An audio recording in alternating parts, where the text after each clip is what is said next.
তো আমি এক্ষুনি বাড়িতে আসলাম। আজকে আমরা একটু শ্যামবাজার যাব, আমি, বোন আর মা। দিদি এখনো রেডি হয়নি, জামাও পরিনি, আমি এই জামাটা পরেই পরবো। ঠিক আছে, আবার পরে দেখাবো, টাটা। আজকে আমি, মা আর বোন যাচ্ছি একটু শ্যামবাজারে, একটু কেনাকাটা আছে, সেজন্য এই যে ওরা এখানে। এখন বাসের জন্য ওয়েট করছি, 30 যাবো। যাচ্ছি শনিবার। অ্যাজ ইউজুয়াল আমরা 34B পাইনি, তাই আমরা অরণ্যার দিকে যাচ্ছি। আর এইদিকে এই যে আমরা দুজনেই চিকন কারি পরেছি আজকে, ম্যাচিং করে। ওরা আবার ম্যাচ করেছে কালারটা, কিন্তু আমি আর বোন আবার চিকন কারিটাই ম্যাচ করেছি। দেখা যাক কখন যাই। এই যে আমরা এবার বাসে করে যাচ্ছি।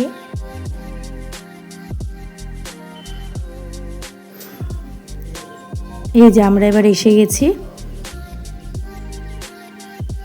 শ্যামবাজারে।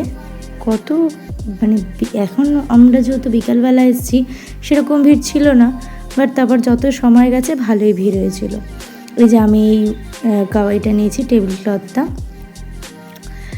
এবার আমরা এসে গেছি ছেলেদের সেকশনে, গেঞ্জি বা শার্ট এগুলো দেখার জন্য।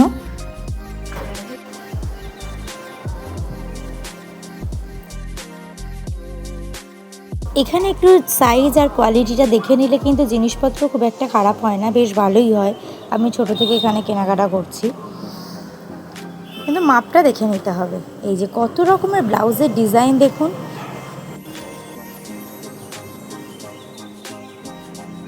এই যে আমাদের তো মানে আমার তো চট করে কিছুই পছন্দ হয় না, তাই আমরা ঘুরেই যাচ্ছিলাম।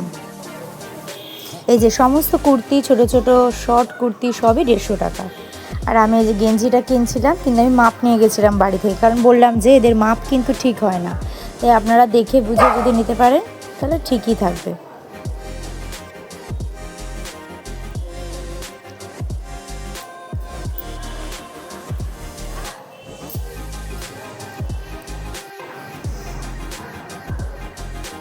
এই যে আমার বোন দেখছিল টপ, প্যান্ট, কুর্তি ও সব দেখছিল। সব কিছু একই দাম, 150 টাকা। এই যে কত রকমের গোল্ড প্লেটেড জুয়েলারি দেখুন। আমরা এক্সস্টেড হয়ে গেছি, কিছু করার নেই, এখনও অনেক কেনা বাকি আছে। প্রচুর ভিড় হয়েছে এখানে মার্কেটে, যেহেতু একদম শেষের দিনের জন্য। এই যে সমস্ত জামা প্যান্টের সেট আর 3 পিস, এগুলো সমস্তই 450, 400 এরকম দাম ছিল। এবার আমি এসে গেছি অল টাইম ফেভারিট দোকান আমার, মানে এত সুন্দর লাগে দেখতে এই জায়গাটা, আর এত নতুন নতুন ডিজাইন কালেকশন, আর খুবই রিজনেবল প্রাইসে পাওয়া যায় এখানে। বিভিন্ন অক্সিডাইজের কালেকশন আছে, গোল্ডেন কালেকশন, গোল্ডেন জুয়েলারি, মানে দারুণ।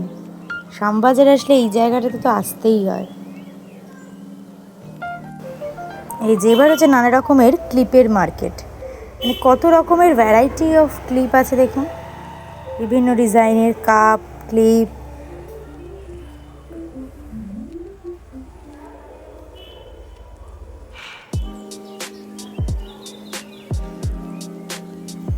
এবার আমাদের খিদে পেয়ে গেছিলো, অনেকক্ষণ ঘুরে ঘুরে সবার পা ব্যথা হয়ে গেছিলো, সেজন্য আমরা এবার একটু পাপড়ি চাটের দোকানে এসেছিলাম।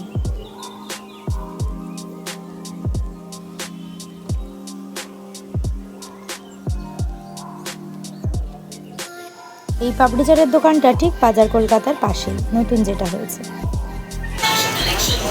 বনু মা সবাই ভীষণ হাঁপিয়ে গেছে, আমরা এবার বাড়ির দিকে যাচ্ছি। বাড়ি যাবি? আর তুমিও বাড়ি যাবে? সবার পা ব্যথা হয়ে গেছে। ঠিক আছে, আবার বাসে যাই, তারপর। এই যে এবার আমরা বাড়ির দিকে যাচ্ছি। বাসে খুব ভিড় ছিল, সেজন্য আর ভিডিও করতে পারিনি। সমু আমাকে নিতে এসেছিল, মা আর বোন চলে গেছে বাড়িতে। এই যে ও এখানে একটা কুকুর নর্দমায় পড়ে গেছিলো, কেউ তুলছিল না কুকুরটাকে, সেজন্য কিছু লোক, সমু গেল, কিছু লোক এলো। তো চলুন, ভিডিওটা ভালো লাগলে লাইক, কমেন্ট অ্যান্ড শেয়ার করবেন, আর সাবস্ক্রাইব বাটনটা প্রেস করে বেল আইকনটায় ক্লিক করে দেবেন, তাহলে প্রত্যেকটা ভিডিওর প্রথম আপডেট আপনাদের কাছে পৌঁছে যাবে। টাটা।